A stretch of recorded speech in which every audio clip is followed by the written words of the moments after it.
Well, to give you an update, the Epimedium number 3, which was right here, didn't make it, okay? I replanted it about almost 2 weeks ago, and I kept my eye on it. I know it's gonna take a while, but after about 10 days, I felt it, and it felt mushy, and I went, oh no, that's the last thing you wanna hear.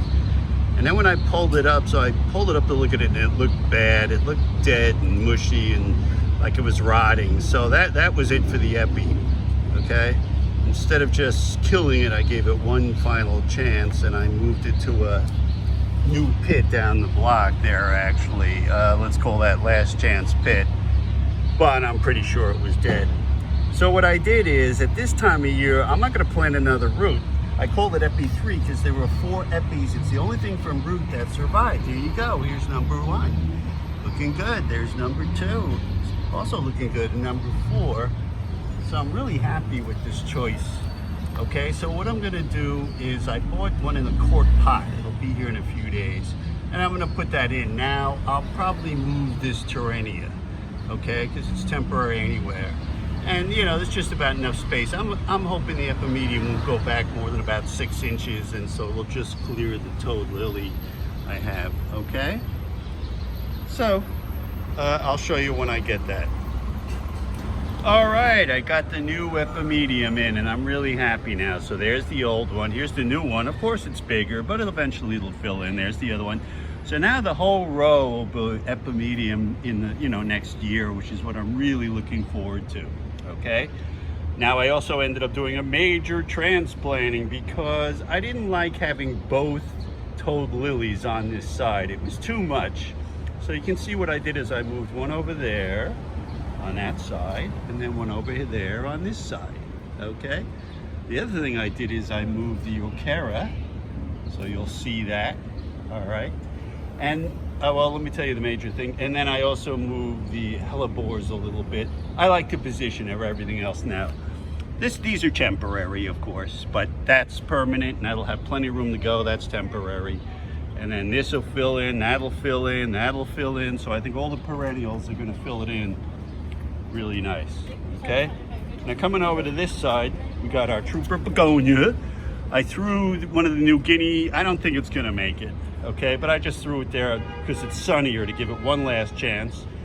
And here's where I put the 2 Lenten roses. I really like these. I think that's a good position. Again, that's just this year for a little color.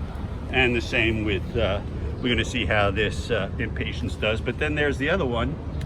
And then there's the Ochera, okay? So I think this is gonna look really nice when it comes in. Now let me tell you the last thing I did. Hey, the rear row is empty now. What happened? All right, well, last time you saw, I was all excited about the Jack Frost. It had some flowers and stuff like that, but the new flowers were kind of stunted. I didn't like the looks of it, and they had a little brown. I've kept it evenly moist. It's not that. So AI said, hey, it's losing the competition with the linden. All right, the linden tree roots are just too aggressive, and so is the, and it basically just said the Jack Frost is always going to be stunted. It's never going to do great.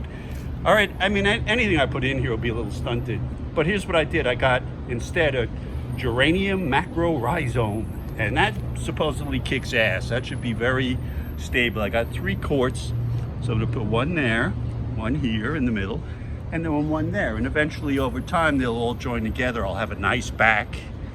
It has a beautiful purple flower. I actually like the flower better. And then you'll have these will stand out in front of it, lighten it up a little bit, okay? And then later on we'll have those beautiful, toad lily flowers, and then so on and so forth, all right? After that we'll have the Lenten rose, okay? No, actually, let's see. Lenten rose comes first in February, and then these come late in September. So I'm really happy with this layout. And I almost overplanted a little bit, but you gotta remember, I have a couple of just annuals in here and they're not gonna be around. So I think there's room for these to grow, and each have about 12 inches of space at least, if not 18. So we'll see how it goes. Well, you might be wondering what happened to the Jack Frost since it's a perennial, and I want to stop killing plants here, okay? So what I did is, this is the tree next door. It was all stones, but the neighbors recently, I was happy to see, threw some plants in. Okay, so I did a little transplant. I donated it and put it over here, and here they are. We'll see how they do. All right. From what I read with the pagoda, it doesn't have as aggressive roots, and supposedly the frost has a much better chance here because these don't have those super aggressive roots, and it should do better. So we'll learn about trees and we'll see what happens.